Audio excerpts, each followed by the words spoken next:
덴마크 말 여러분들이 들어보셨어요? 못 들어보셨죠? 한마디 제가 가르쳐드리고 시작하도록 하겠습니다. 덴마크에서는 감사하다 이렇게 얘기할 때 탁 그렇게 합니다. 탁. 그리고 아주 감사할 때, 많이 감사할 때는 망해탁 그럽니다. 제가 여러분들의 그 반응이 조금 망했다 이런 식으로 그 좀 반응을 기대하면서 그렇게 얘기했는데 좀 썰렁한 농담이 될 것 같은데 편하게 서로 얘기를 합시다. 이렇게 이제 앞에서 얘기하는 사람과 앉아 계신 분들이 서로 대화한다는 이런 생각으로 그렇게 얘기를 하면 좋겠는데요. 제가 그 발제 그 내용문을 이제 보내서 아마 그 내용이 여러분들에게 전달됐으리라고 이렇게 생각이 되는데 짧은 시간 안에 그걸 뭐 쭉쭉 읽어야 별로 여러분들한테 전달될 것 같지는 않고 어떻게 하면 제가 짧은 시간 안에 필요한 그 효과적인 얘기를 전달할 수 있을까 이렇게 생각을 해봤는데 전에 그 덴마크는 여러분들이 이제 그 많이 이제 알려져서 정치, 경제, 사회 여러 가지 영역에서 우리 한국 사람들이 배우겠다고 그래서 정치인들도 많이 오고 또 교사들도 많이 오고 또 학교 선생님, 또 교장단들 많이 오는데 어느 해인가 강원도에서 교장 선생님들이 한 30분이 오셨어요. 근데 덴마크의 이제 교육에 대해서 좀 누군가에게 브리핑을 좀 받아야 되겠는데 부득불 덴마크에서는 저밖에 없습니다. 그 역할을 해야 될 사람이. 그래서 저에게 이제 부탁을 해서 그 교장 선생님들하고 이렇게 이제 이런 호텔 방에서 한 30분 모셔놓고 얘기를 했는데 제가 그런 질문을 했어요. 우리 교장 선생님들이 덴마크에 뭔가 배우러 오셨을 텐데 현재 우리 한국 교육에서 가장 고민되는 부분이 무엇입니까? 그걸 제가 들어야 그 얘기에 대해서 좀 도움이 되는 얘기를 하든지 말든지 할 거 아닙니까? 그랬더니 교장 선생님들이 하신 말씀이 이구동성으로 지금 현재 강원도 내에는 거의 모든 학교가 지금 폐교 위기에 와 있고 그리고 이제 몇 명 하한선으로 떨어지면 이제 폐교를 된다 이런 이제 하한선이 있다고 하더라고요. 근데 대부분이 그 위기에 와 있다 그 얘기를 하시더라고요. 강원도뿐만 아니고 전국적으로 그렇고 이번에 제가 귀국한 이후에 한 3, 4개월 됐는데 조금 둘러봤더니 뭐 지금 1982년 이후로 폐교한 학교가 약 한 3,700여 개 초중고등학교가 이게 폐교를 하고 이제는 이제 도회지권으로 학교가 이제 폐교를 하고 있는데 앞으로는 이제 출산율도 이제 낮아지고 해서 아마 대학도 그 이제 입학 정원을 채울 수 없는 이런 현실이 곧 닥치지 않을까 이렇게 생각이 돼서 오늘 우리가 좋은 교육을 위한 이렇게 모임을 했는데 대상자가 없는 학생이 없는 그런 현실을 우리가 앞에 놓고 지금 어떤 교육이 가장 바람직한 교육인가 이렇게 얘기해야 이게 소용이 있는지 모르겠어요. 사실상 우리 발등에 떨어진 불이 이제 그런 경우인데 사실상 그 강원도 선생님들하고도 그런 얘기를 했습니다만은 그걸 고민이 되기는 하지만은 연세가 많은 교장 선생님들이 우리나라의 그 아이들이 줄어드는 문제, 이 출산율 저하의 문제에 대해서 어떻게 우리가 의논한다고 해서 무슨 역할을 하겠습니까? 연세가 많은 분들이. 그랬더니 그렇잖아요. 여기 계신 분들도 우리나라의 이 심각한 문제에서 논의는 하지만 도움이 되는 분들이 거의 없는 것 같아요. 젊은 분들이 많지 않다 보니까 이제 그렇다 그런 얘기죠. 그래서 제가 생각하는 그 교육이라고 하는 것이 여러 가지 문제점들 중에서 우리가 지금 혁신 교육이라고 하는 이제 주제로 얘기를 하고 있지만은 이건 학교 안에서 문제가 해결돼 가지고는 아무짝에도 이게 도움이 안 된다 그런 생각이 들어요. 왜냐하면 밖에서부터 이 어떤 상황, 이 프레임이 갖춰줘야 이 혁신 교육이 필요하지 학생이 없는 교실 안에서 혁신 교육 해야 그거 어디다 써먹는단 말이겠습니까? 그래서 전에 이제 우리나라도 물론 이제 정치를 하는 분들이나 이제 지도자들이 이런 문제를 고민하다가 이건 이제 좀 높은 차원에서 논의를 해야 되겠다 이렇게 해서 교육부 장관을 갖다가 이제 그 격상해서 부총리로 격상을 하고 이렇게 했지만 부총리가 이 문제를 이렇게 앞장서서 한다고 해서 문제가 해결됐습니까? 제가 알기로만 해서 우리나라가 정부가 들어선 이후로 큰 틀의 교육 계획이 20 수차례 있었지만은 지금도 백지 상태에서 어떤 교육이 좋은가를 논의하고 있잖아요. 그렇지 않습니까? 그래서 답답한 나머지 이제 이런 우리가 논의를 하고 포럼을 하고 토의를 하는 건데 아직도 백지 상태에서 최소한 제가 보기에는 그래요. 전에 저기 영국에서 유럽 그 한글학교 포럼이 있어서 직전 그 교육부 장관이 그 자리에 참석했을 때 그런 논의가 있었어요. 좀 그 말을 쉽게 하는 어떤 분이 있었는데, 이 우리나라가 정부가 들어선 이후에 20수차례 교육개혁을 했는데도 불구하고 이 모양이면 교육부가 어디서 써먹는 거냐? 그럼 교육부를 왜 비싼 돈을 들여가지고 유지를 하느냐? 이런 얘기를 해서 좀 분위기가 좀 살벌한 그런 연출된 그런 일이 있었습니다만은 사실상 그렇지 않느냐. 그래서 이 교육의 문제는 밖에서부터 이 프레임부터 접근하면서 문제를 해결해야 된다. 결국 이제 큰 틀에서 보면 우리 한국의 교육은 보면 이제 수직적 교육. 그래서 누구든지 저 높은 곳을 향해서 달려가는 이런 형태로 되어 있기 때문에 개인적으로 아무리 자기 자녀가 행복한 교육을 하겠다, 혁신 교육을 하겠다 하더라도 이 사회적 분위기를 우리가 극복할 수 없기 때문에 고직 공부를 어지간히 하면 저마다 서울대 법대를 보내려고 그러지. 본인이 그렇게 생각하지 않는다고 하더라도 주변에서라도 거의 강요해서 너는 서울법대 가야 되라고 강요하는 분위기가 아니냐 이게. 이런 분위기를 학교 안에서 선생님들이 깰 수 있습니까? 깰 수 없죠. 그걸 갖다 격상해서 교육부 장관을 갖다가 부총리로 격상한다고 문제가 해결됩니까? 그렇다고 총리가 한다고 됩니까? 대통령도 해결할 수 없는 이 문제를 갖다가 교육부 장관을 갖다 맡겨놓으니까 교육부 장관이 주무르니까 결국 덧만 나고 해결은 안 되고 오늘까지 이 교육의 난맥상이 이어지고 있지 않느냐 이제 그런 얘기입니다. 아마 제가 보낸 이 자료가 여러분들에게 아마 전달됐으리라고 생각이 되기 때문에 그 내용을 일일이 다 설명하는 것은 시간만 많이 가고 별로 도움도 안 될 것이라고 생각되고, 여러분들이 그 내용을 보면 뭐 이해 못하는데 전혀 지장이 없을 것이라고 생각이 됩니다. 큰 틀만 보면 덴마크의 아이들의 교육이라고 하는 것은 그 사회적으로 우리식으로 말하면 서울대 법대나 의대나 이런 데 안 가도 이 아이들이 자라나서 전혀 사회적으로 불이익을 당하지 않는 사회 분위기가 돼 있어요. 천천히 가도 되고 늦게 가도 되고 돌아가도 되고 이렇게 사회 분위기를 만들어 놨기 때문에 그 아이들이 천천히 가거나 돌아가거나 쉬어가거나 이렇게 하는 것이지, 쉬어가는 것이 좋다 이런 얘기 아이들한테 100번 선생님들이 얘기한다. 아이들이 그걸 모릅니까? 사회적인 분위기를 만들어주지 않고 아이들한테만, 선생님들한테만, 예를 들어서 정직이라는 것은 참 좋은 거야, 그러니 100번 해야 무슨 소용이 있어요? 정직한 사람이 대접받는 그런 사회를 만들어준 후에 그런 얘기 안 해도 이 아이들이 저절로 정직한 그런 태도, 정직한 마음 이런 것이 세상을 살아가는데 지혜롭구나 이렇게 생각을 하도록 이렇게 해야지 우리 사회가 정직해서 지금 살아갈 수 있는 사회입니까? 괜히 뭐 여러분들을 꾸중하는 그런 분위기로 말씀드려서 죄송합니다만은 어찌됐든 그 꾸중받는 대상자 중에 저도 그 사람 중에 한 사람입니다. 그래서 오늘 이제 저를 부른 것은 덴마크에서 한 오랫동안 자녀 교육도 했고 또 교육 관련해서 이런저런 그 역할을 했고, 제가 이제 한글학교만 21년 동안 제가 무보수 교장을 했습니다.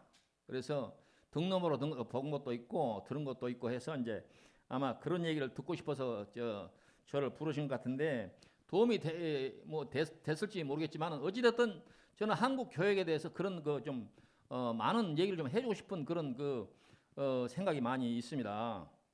그래서 제가 한 가지 사례만 말씀을 드리고 나머지 저에게서 듣기를 원하시는 내용들은 그 자료를 참조하시기를 바랍니다. 최근에 제가 한국에 와서 운동 삼아서 저기 한강가를 갔는데 어떤 그 고등학생이래요. 고등학생 두 학생이 자전거를 타다 말고 자전거를 옆에다가 세워놓고 둘이 무슨 깊은 얘기를 하는 것 같아요. 그래서 제가 갖고 가는 핸드폰이 좀 문제가 있어서 좀 핸드폰 좀 손 좀 봐달라 했더니 그 젊은 학생들이 금방 봐주더라고요. 근데 얘기를 들어보니까 왜 여기서 두 학생들이 있느냐 그랬더니 그날이 수능 100일 전이래요. 그래서 지금 고민이 돼서 친구하고 이 한강가에 와서 얘기를 하고 있노라고 그런 얘기를 하길래 제가 너희들 또래의 덴마크 아이들의 얘기를 잠깐 해주겠다 그렇게 얘기하면서 얘기를 했는데, 덴마크 만약에 너희들이 이번에 수능 시험에서 좋은 점수를 받기를 바라겠지만 좋은 점수를 만약에 받지 않는다 하면 너희들은 이렇게 외치는 거 어떠냐? 찬스! 이렇게 외치는 거 어떠냐? 그랬더니 애들이 이제 눈이 둥그래가지고 그 무슨 얘기입니까? 이런 이제 태도를 보이길래 덴마크 같은 경우는 그 우리나라처럼 서울대 법대나 또 의대나 이런 쪽으로 몰려가는 학생들 자체가 없어요. 대부분 자기가 뭘 좋아하느냐, 자기 특성이 뭐 있느냐 이런 걸 따라서 자기의 진로를 정하지 그 사회가 어디로 가야 유리하고 이런 게 따라서 그렇게 정하거나 그러지 않습니다. 그래서 만약에 너희들이 원하는 점수를 만약에 얻게 된다고 하면 너희들의 미래가 내가 볼 때는 너무 뻔한 그 인생을 살 것 같다. 그래서 만약에 너희들이 원하는 점수가 나오지 않는다고 한다면 너희들이 하려면 그때 더 많은 찬스가 여러분들이 선택할 수 있는 더 많은 찬스가 생길 거다. 그러니까 좋은 점수가 나오지 않으면 오히려 그게 너희들에게 찬스라고 생각하고 너희들이 선택 가능한 다른 많은 그런 진로를 여러분들이 선택할 수 있기 때문에 낙심하거나 그렇게 생각하지 마라. 그런 얘기를 했습니다. 그랬더니 그중에 한 학생이 정말 자기가 그 수능을 앞두고 답답했는데 그 가슴이 뻥 뚫린다. 그런 얘기를 하더라고요. 그래서 우리 한국에 지금 수능을 앞둔 많은 학생들이 자기가 원하는 좋은 점수를 받지 않으면 그걸로 좌절이 돼가지고 낙오하고 루저가 돼가지고 세상을 나는 불행한 사람이다 그렇게 생각하고 살까 이렇게 두려운 그러한 지금 현재 시기인데 저는 바라기는 우리 한국의 이 어린 청소년들이 점수를 잘 못 받아도 얼마든지 자기 진로를 개척해 나갈 수 있는 이런 분위기를 어른들이 만들어 줘야 된다. 그들로 하여금 너희들이 어떻게 마음먹어라 그런 것보다는 우리 사회가 그들이 좀 늦게 가도 돌아가도 얼마든지 인생은 즐겁고 행복한 인생을 살 수 있다라고 가르치는 것이야말로 혁신교육의 핵심이 아닌가. 저는 그렇게 생각을 해요. 제가 저희 아이들이 둘이 초등학교 때 3학년, 4학년짜리를 데리고 덴마크 가서 거기서 둘 다 대학원 과정까지 이제 마치고 이제 지금은 자기 앞가림을 하는 그런 직장에 나가서 이제 자기 직장 생활을 하고 있는데요. 거기 가서 특별히 무슨 뭐 과외를 해본 적도 없고 이 아이들이 늦게 덴마크어를 배우고 시작했기 때문에 상당히 초기 어려웠어요. 어렵고 또 당시에 이제 선생님들도 이렇게까지 이제 우리 아이들이 고등학교 들어갈 때까지도 덴마크 말이 충분히 이게 이제 익숙하게 습득이 안 돼서 학교 담임 선생님들도 와가지고 큰일 났다. 이게 아이들이 이렇게까지 안 되니 이게 이제 문제가 될 거 아니냐 이런 얘기를 했는데 어쨌든 다행히 고등학교 과정을 무사히 마치고 자기들이 원하는 과에 들어가서 대학과 대학원을 마치고 지금은 직장 생활을 잘 하고 있습니다. 덴마크는 그 수업이 좀 잘 따라갈 수 없는 아이들이라 할지라도 과외라고는 일절 없습니다. 그런 거 없어요. 있다면 거기는 이제 옹담스쿨이라고 그래가지고 취미 학교라고 그래서 아이들이 가서 이제 피아노를 배운다든지 컴퓨터를 배운다든지 또 어떤 아이들은 그 악기 같은 거 뭐 바이올린, 플룻 이런 걸 배우는데 그 과외 시간을 사용하는 경우는 있지만은 진학을 하기 위해서 과외를 사용하는 경우는 거의 없습니다. 그리고 학교 내에 이제 분위기도 제가 아이들 따라서 학교를 많이 다녀본 적은 없지만은 제가 잠깐 제가 학교를 참관한 그 경험에 비춰보면 선생님과 아이들이 완전한 친구입니다. 그래서 저도 한국에서 학교 다니면서 보면 선생님들이 그 두꺼운 출석부를 교실 갖고 들어오고 또 두꺼운 몽둥이를 들고 와가지고 아이들한테 겁부터 주고 지금은 뭐 그런 학교는 없다고 그래요. 그러나 어찌됐든 그런 분위기 속에서 우리는 공부를 했잖아요. 그래서 선생님은 위에 있고 아이들은 밑에 있고 그리고 이렇게 높은 곳에 만들어서 선생님은 위에서 땅땅땅 이러는데 덴마크는 그런 학교 없어요. 거의 완벽하게 친구입니다. 심한 경우는 선생님하고 아이들이 대판 학교에서 싸웁니다. 한 번은 제 딸이 학교 갔다 와가지고 오늘 선생님하고 우리 반 아이하고 대판 싸웠다. 그런 얘기를 하는 거예요. 저는 학생이 선생님한테 그걸 대들면 돼? 어떻게 됐는데? 그랬더니 그 싸운 걸로 끝이다 이게. 우리 같은 경우는 아마 그 아이가 뒤에 불이익을 좀 당하지 않았을까 이렇게 생각했는데 거기는 그런 불이익이 없어요. 선생님하고 아이하고 의견이 다르면 대판 싸우고 그걸로 끝이야. 어떻게 선생님한테 대들어 이런 식으로 발전하지 않는다 이게. 분위기 자체가 틀립니다. 그래서 아이들이 학교에 갈 때 거의 두려워하지 않고 뭐 시험이나 숙제나 이런 문제 때문에 두려워하지 않고 놀러 갑니다. 놀러 가요. 아이들이 학교에 가도 지나치는 만큼 파티가 많습니다. 거기는 이제 초등학교하고 중학교가 이어져서 나눠져 있지 않고 9년제로 되어 있는데 9년제 상급반만 되면 학교에서 무슨 그런 파티가 많은지 밤을 새워서 선생님들하고 아이들하고 춤추고 놀고 7학년 우리로 치면 6학년 중학교 1학년 해당하는 그때부터 선생님하고 아이들하고 맥주 마시고 놀고 그런 문제 가지고 학교에서 무슨 학생 지도란다지 그런 거 일절 없어요. 그렇다고 해서 아이들이 덴마크 아이들이 삐딱하게 나가가지고 무슨 사회생활 못하거나 전혀 그런 게 없어요. 그래서 우리는 대체적으로 불필요한 문제에 너무 많은 에너지를 소비하는 그런 교육의 형태가 아닌가.